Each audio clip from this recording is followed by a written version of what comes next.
तो दोस्तों हमने पिछले अध्याय में एसिड स्लरी के बारे में जाना। दोस्तों हम अगला अध्याय शुरू करते हैं, उसमें हम जानना चाहते हैं सिलिकेट के बारे में।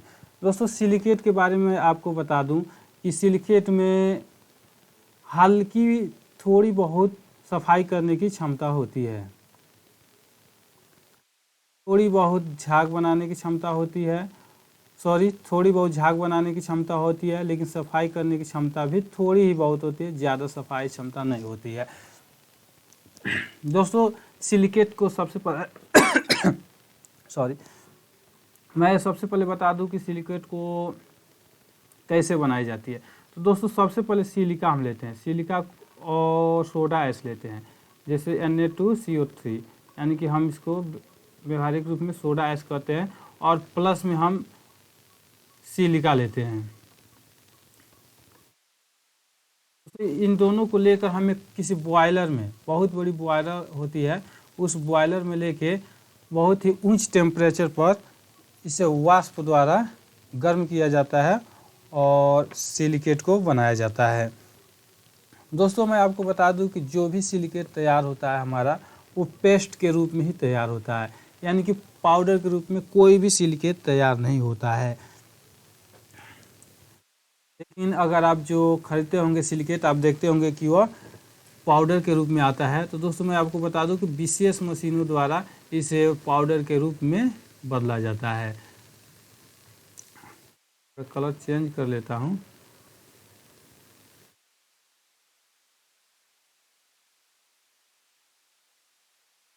दोस्तों हम सिलिकेट के बारे में देख रहे थे।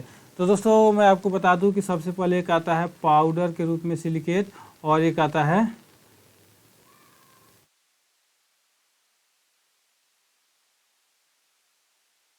अच्छा हमारा किधर गया, हाँ, एक पाउडर के रूप में सिलिकेट आता है और एक पेस्ट के रूप में सिलिकेट आता है।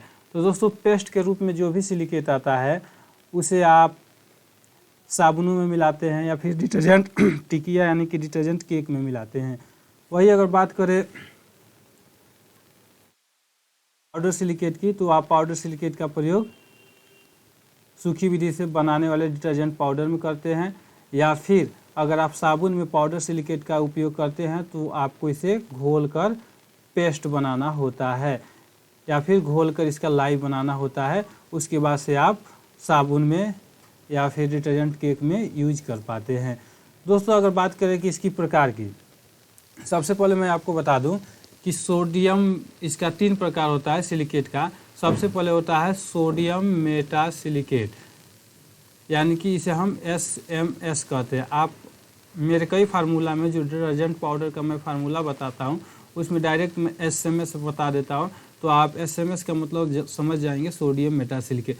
दोस्तों ये ज़्यादा पावरफुल होता है, यानी कि इसमें क्षार की क्षमता ज़्यादा होती है और इसमें क्षार की क्षमता थोड़ी कम होती है, और उस सोडियम से SQ कार्बोनेट में, और सबसे कम क्षार की क्षमता हमारा सोडियम आर्थोसिलिकेट में होती है, सबसे कम। तो दोस्तों आप ऐसे समझ सकते हैं कि सोडियम मेटासिलिकेट इससे लगभग 1 से 2 रुपया मान के चलिए महंगा पड़ता है। फिर भी आप जब भी यूज करेंगे तो आप सोडियम मेटासिलिकेट यानी SMS का ही प्रयोग करेंगे। आप सोडियम से SQ सिलिकेट और सोडियम आर्थोसिलिकेट का प्रयोग नहीं करेंगे। दोस्तों मैं सिलिकेट का सेपरेट वीडियो भी बनाया हूँ, आप चाहेंगे तो वीडियो थोड़ी लंबी है, मेरे चैनल पर देख सकते हैं। हालांकि मैं सिलिकेट के बारे में बहुत ही डिटेल में वीडियो लेके आऊँगा, आप थोड़ा वेट कर सकते हैं। तो दोस्तों आप सोच रहे होंगे कि सिलिकेट का काम क्या होता है, थोड़ी बहुत झाग और थोड़ी बहुत सफाई क्षमता के लिए हम सिलिकेट क्यों खरीदेंगे और क्यों मिलाएंगे।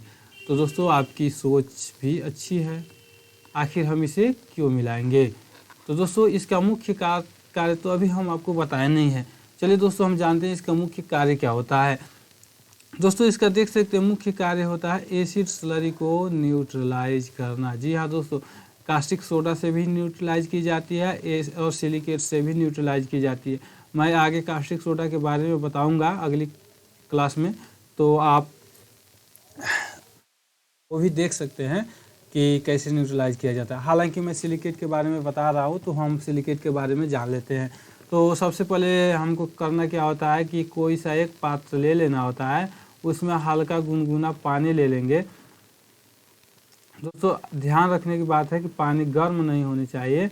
आप चाहें तो नल का नॉर्मल वाटर भी ले सकते हैं, लेकिन हल्का गुनगुना हो तो ज़्यादा बेस्ट रहेगा। तो हम इसमें थोड़ा सा पानी ले लेंगे, थोड़ा सा नहीं, हम नाप कर लेंगे।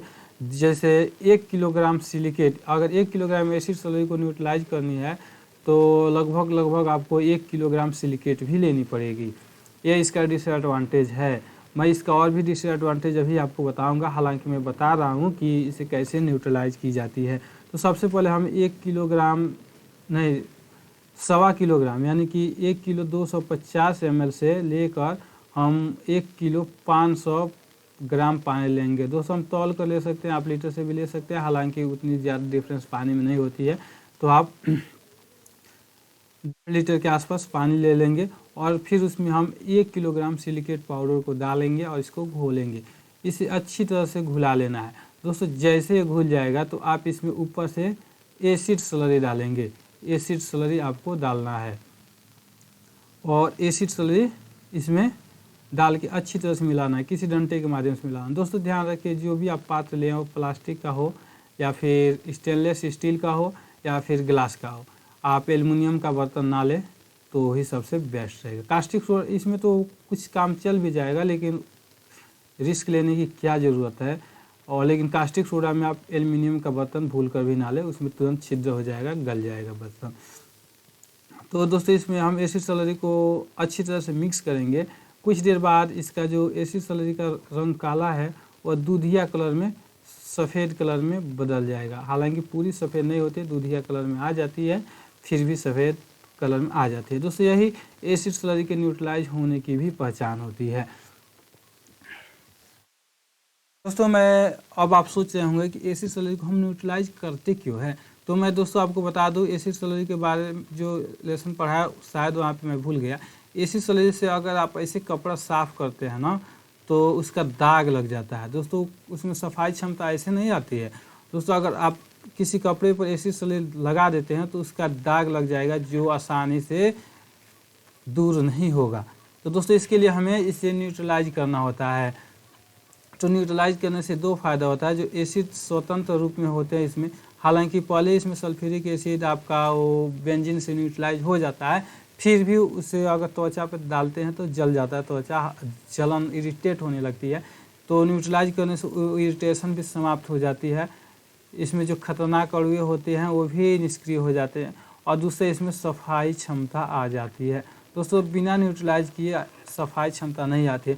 दोस्तों अब आप सोच रहे होंगे कि सोडा ऐश के ऊपर डायरेक्ट हम एसिड स्लरी को डाल देते हैं बिना न्यूट्रलाइज किए ही, तो कैसे सफाई क्षमता आ जाती है। तो दोस्तों मैं आगे बताऊंगा, सोडा ऐश के भी वीडियो में बताऊंगा। सोडा ऐश में भी क्षार होता है और आपका सिलिकेट में भी क्षार होता है और कास्टिक सोडा में भी क्षार होता है, और क्षार एसिड को हमेशा न्यूट्रलाइज कर देते हैं। तो दोस्तों मुझे आशा है कि आपको सिलिकेट के बारे में बेसिक फंडा समझ में आ गई होगी।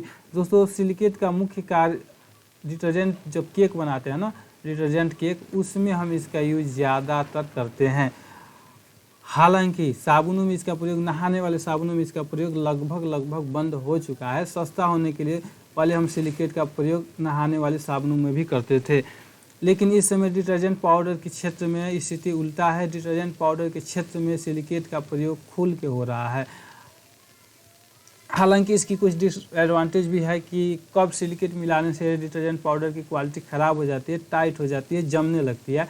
हालांकि सिलिकेट में जमाने की क्षमता ज़्यादा होती है। डिटर्जेंट केक में जो केक होती है, डिटर्जेंट केक, उसमें जमाने का मुख्य कार्य सिलिकेट ही करता है, एक बाइंडिंग का कार्य करता है। दोस्तों एक बाइंडिंग का कार्य भी करता है सिलिकेट।